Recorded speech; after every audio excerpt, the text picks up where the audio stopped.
Raising your standards is one of the most misunderstood phases of growth a man goes through. Nobody warns you that the moment you stop tolerating disrespect, stop overgiving, and stop explaining yourself, people don't rise with you. They disappear. Friends go quiet. Dynamics shift. Relationships that once felt solid suddenly feel fragile or strained. And if you're not clear on what's happening, you can mistake this phase for failure instead of progress. This video is about why that happens. Why raising your standards naturally exposes who is benefiting from your lack of boundaries. Why distance shows up before respect does. And why the loneliness that follows is not a sign you're doing life wrong. It's proof you're no longer negotiating your worth. If you've reached a point where you're done being convenient, done being available at your own expense, and done shrinking to keep people comfortable, this video will help you understand what you're walking through and why staying the course changes everything. When you raise your standards, most people don't experience it as growth. They experience it as loss. Not because you became arrogant or cold, but because you stopped playing the role they were used to. You stopped over-explaining. You stopped accommodating behavior that drained you. You stopped being endlessly available. And that shift quietly removes benefits people never admitted they were taking. For a long time, your flexibility made others comfortable. Your patience gave them room to underperform.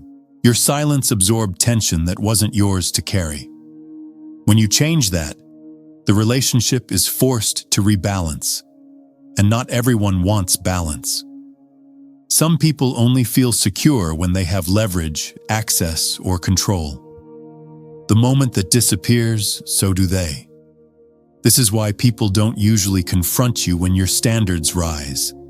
They fade, they pull back, they label you different or distant instead of asking why you changed. Because asking would require accountability. It would require them to meet you where you are, instead of where you were. What looks like abandonment is often exposure. You didn't lose connection. You lost dependency. And the people who vanish were never aligned with your growth, only with your tolerance.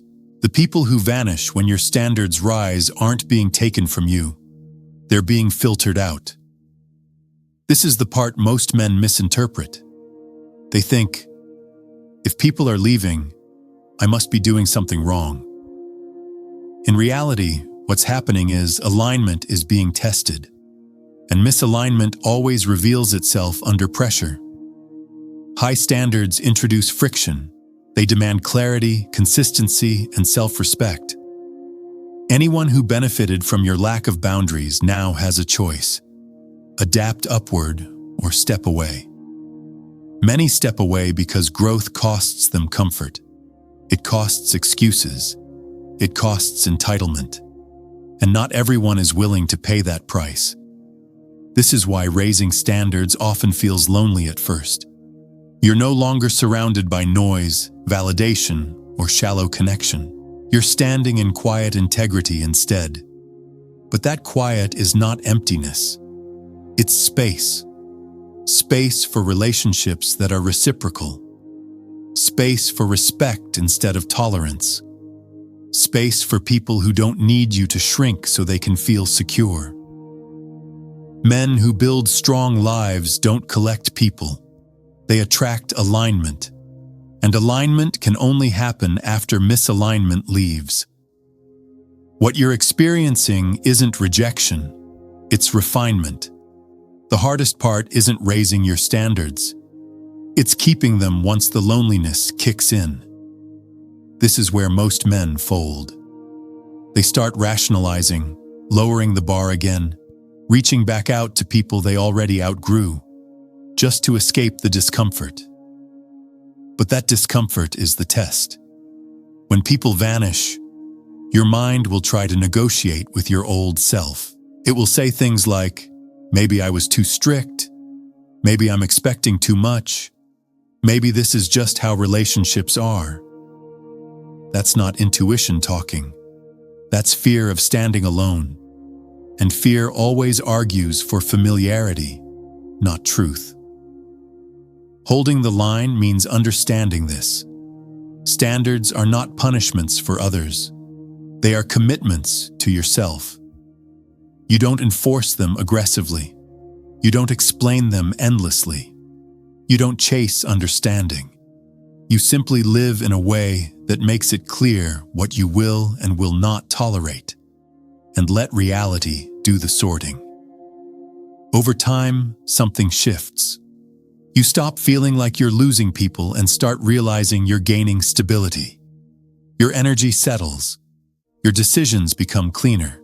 Your self-respect stops being conditional on who stays. And when new people enter your life, they meet you after the upgrade, not during the chaos. This is how men become unshakable, not by being liked, not by being surrounded, but by being rooted. When your standards are solid, your life stops reacting to people and starts attracting the right ones naturally. Raising your standards isn't about pushing people away. It's about finally standing still long enough to see who actually belongs in your life. When you stop chasing acceptance, approval, or comfort, you start building something far more powerful. Self-respect that doesn't bend under pressure. And yes, some people will vanish. Let them. What replaces them is clarity, calm, and a version of you that no longer negotiates his worth. If this video resonated, take a moment to reflect on where you've been compromising just to avoid being alone. Growth often feels like loss before it feels like freedom. If you want more videos like this, breaking down masculine psychology, boundaries, discipline, and self-mastery, make sure you like the video, subscribe to the channel, and share this with a man who needs to hear it. Protect your standards, protect your peace, and remember, the right people don't disappear when you level up. They rise to meet you.